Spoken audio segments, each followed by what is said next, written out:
ధనత్రయోదశి అంటే ధనము అంటే లక్ష్మి ఒక్కటి ఏదో చేతిలో డబ్బులు కాదు, ఆ రోజు బంగారం కొంటే మీకు ఇల్లంతా బంగారం అవుతుంది అని కాదు. ధనత్రయోదశి అని రావడానికి కారణం ధనము అంటే ఏది మీ సుఖమునకు కారణమవుతుందో అది ధనం. ధనమగ్నిర్ధనం వాయుర్ధనం సూర్యోధనం వసు అని ఉంది శ్రీ సూక్తంలో. అంటే అవన్నీ డబ్బనే కాదు, డబ్బని కాదు. సూర్యుడు ఎలా ప్రకాశించాలో అలా ప్రకాశిస్తే ధనం, చంద్రుడు ఎలా ప్రకాశించాలో అలా ప్రకాశిస్తే ధనం, అగ్ని ఎంత పరిమితిలో ఉండాలో అలా ఉంటే ధనం. అగ్ని ప్రబలిపోయింది అనుకోండి, జ్వరం వచ్చేస్తే, వేడి తగ్గిపోతే, బయట అగ్ని ప్రమాదాలు జరిగితే ఎలా ఉండాలో అలా ఉంటే ధనం.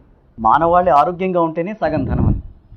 అంటే ధనం అన్న మాటగా మనం ముద్రించుకున్న కాగితాలని కాదు, అందరూ బాగుండడం ధనం, తానొక్కడూ బాగుండడం కాదు. సూర్యుడు ఎప్పుడు ఎలా వెలగాలో అలాగే వెలిగితే నేను